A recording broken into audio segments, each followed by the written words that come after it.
बिस्मिल्लाहिर्रहमानिर्रहीम। अस्सलाम वालेकुम नाज़रीन, कैसे हैं आप लोग। उम्मीद करता हूं कि आप लोग खैरियत से होंगे। तंजील सुहेल यूट्यूब चैनल पे आप लोगों को खुशामदीद कहता हूं। जैसा कि आप लोगों को मालूम है कि तंजील सुहेल यूट्यूब चैनल पे आपको पटवार से रिलेटेड वीडियोस देखने को मिलती हैं। तो लास्ट टाइम हमने MCQs टाइप जो है वीडियोज़ अपलोड की हैं 4। तो आज 5वीं वीडियो अपलोड करेंगे। चौथी वीडियो जो मैंने अपलोड की थी वो थी लैंड रेवेन्यू एक्ट के मतलब, क्योंकि हमारे जो है ज़्यादातर पेपर जो बनने हैं वो लैंड रेवेन्यू एक्ट से ही बनने हैं। उसके मुख्तलिफ सेक्शन वगैरह पूछे जाएंगे। तो आज की वीडियो में मैंने 20 जो है वो MCQs कवर किए हैं। तो आए देखते हैं कि आज की वीडियो में हमने कौन से MCQs जो है वो कवर किए हैं।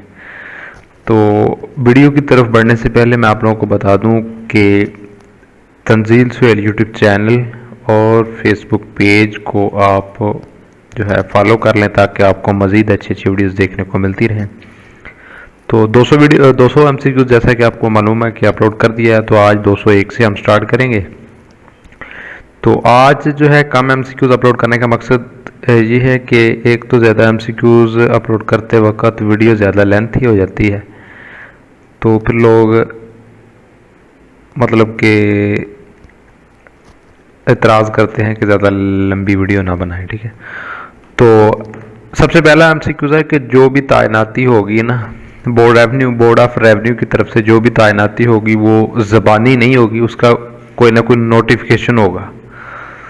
तो ये कौन सा सेक्शन डील करता है? ये सेक्शन 12 में है कि जो भी तैनाती होगी इसका प्रॉपर ऐलान होगा, प्रॉपर नोटिफिकेशन होगा, तो प्रॉपर लेटर होगा, इसके ज़रिए जो है तैनाती की जाएगी बोर्ड ऑफ रेवेन्यू में। उसके बाद आ जाती है हमारे पास दूसरा MCQ था हमारे पास कि अफसरान माल की निगरानी और कंट्रोल बोर्ड ऑफ रेवेन्यू को कानून की किस सेक्शन के तहत है। जो मतलब कि बोर्ड ऑफ रेवेन्यू है, रेवेन्यू का कंट्रोल जो है वो गवर्नमेंट की को है, और ये किस सेक्शन में बताया गया है? ये सेक्शन है 13 सेक्शन, यानी कि 13 सेक्शन में बताया गया है कि जो भी निगरानी होगी या कंट्रोल होगा अफसरान माल पर, जो भी निगरानी की जाएगी या कंट्रोल किया जाएगा बोर्ड ऑफ रेवेन्यू को, उस का तमाम जो कानून है सेक्शन 13 में हमें मिलता है। उसके बाद बोर्ड ऑफ रेवेन्यू हुकूमत के ज़ेरे कंट्रोल होगा। उसने यहाँ पे कहा कि बोर्ड ऑफ रेवेन्यू हुकूमत के कंट्रोल में होगा। ये तहरीर कानून का कौन सा सेक्शन डील करता है कि बोर्ड ऑफ रेवेन्यू जो होगा वो हुकूमत के अंडर होगा, तो ये सेक्शन 13 ही डील करता है कि क्योंकि अफसाने माल की निगरानी और कंट्रोल का सेक्शन जो है वो 13 है, तो इसलिए जो हुकूमत बोर्ड ऑफ रेवेन्यू जो है हुकूमत के ज़ेर कंट्रोल होगा, तो ये भी सेक्शन 13 ही इसको करेगा। उसके बाद दीगर तमाम अफसाने माल पर अमूमी निगरानी बोर्ड ऑफ रेवेन्यू को होगी। जो मतलब कि बोर्ड ऑफ रेवेन्यू पे जो निगरानी होगी वो गवर्नमेंट की होगी, हुकूमत की होगी, सरकार की होगी, और जो अफसरान पे निगरानी होगी वो बोर्ड ऑफ रेवेन्यू को होगी।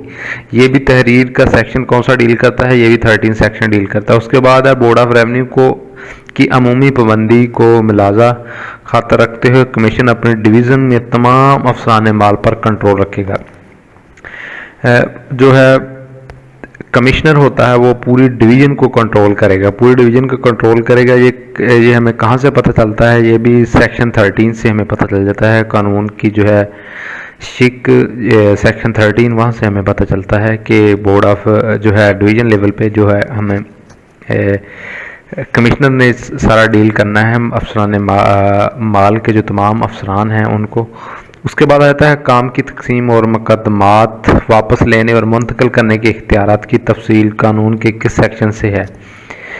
काम की जो है तकसीम के कौन सा काम किसने करना है, उसके बाद मुकदमात वापस लेने और मुंतकिल करने के इख्तियारात हमें सेक्शन जो है 14 यहाँ से पता चलता है। सेक्शन 14 से ये तमाम तार हमें मालूमात मिलेगी। एक तो है काम की तकसीम, उसके बाद मुकदमात वापस लेने और मुकदमात जो है मुंतकिल करने के इख्तियारात किसको है, किस हद तक है, किस शरह के मुताबिक है, उस तमाम हमें सेक्शन 14 से मिलेगा। उसके बाद है अहदेदारान को इश्तराक कानून किस सेक्शन के तहत होता है।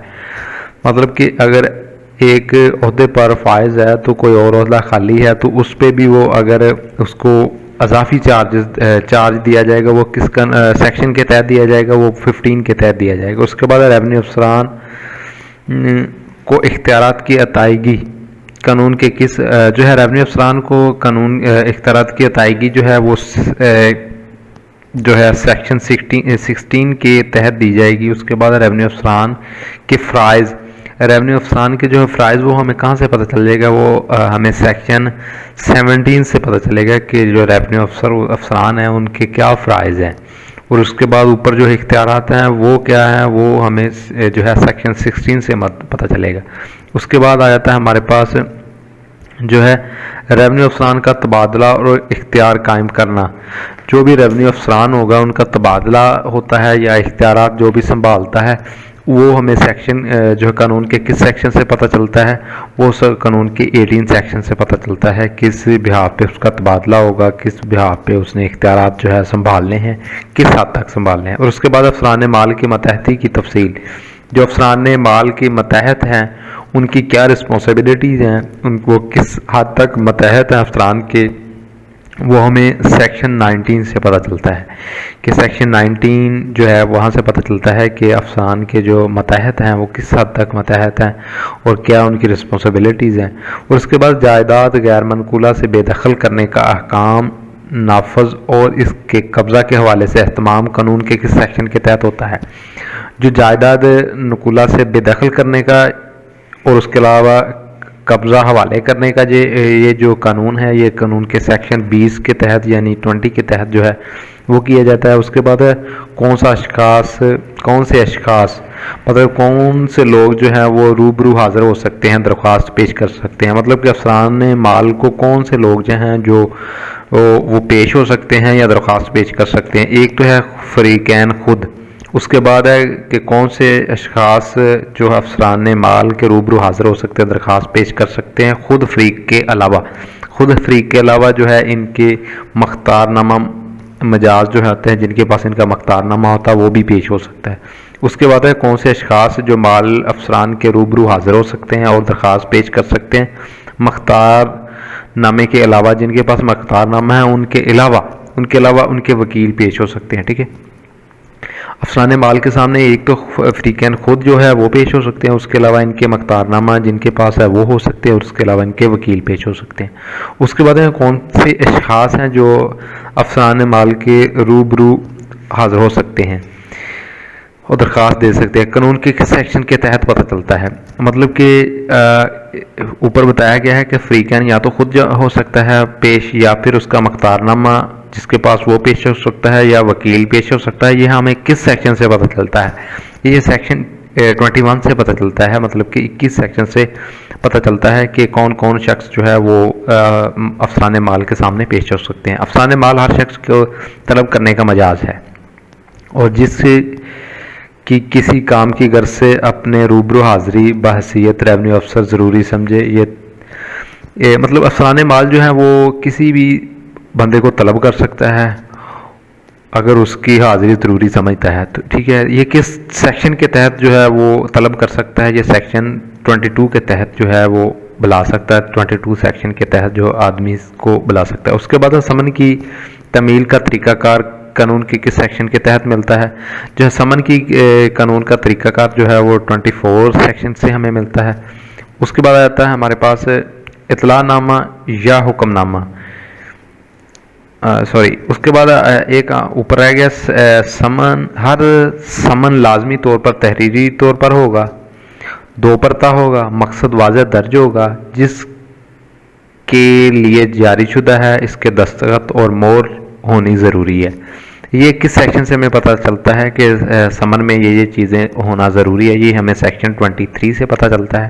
ठीक है, उसके बाद समन की तामील का तरीक़ाकार कानून के किस सेक्शन से मिलता है। समन की तमील का तरीक़ाकार हमें कानून की 24(6) से मिलता है। ठीक है, उसके बाद आता है हमारे पास इतलानामा, हुक्मनामा, इश्तिहार या नकल की तमील का तरीक़ाकार कानून के किस सेक्शन से मिलता है। ये हमें कानून के जो है सेक्शन 25 से मिलता है। ठीक है, तो जी ये नाज़रीन, मैंने आप लोगों के साथ 20 MCQ डिस्कस किए हैं। 20 MCQ इसलिए डिस्कस किए हैं क्योंकि 20 MCQs में ही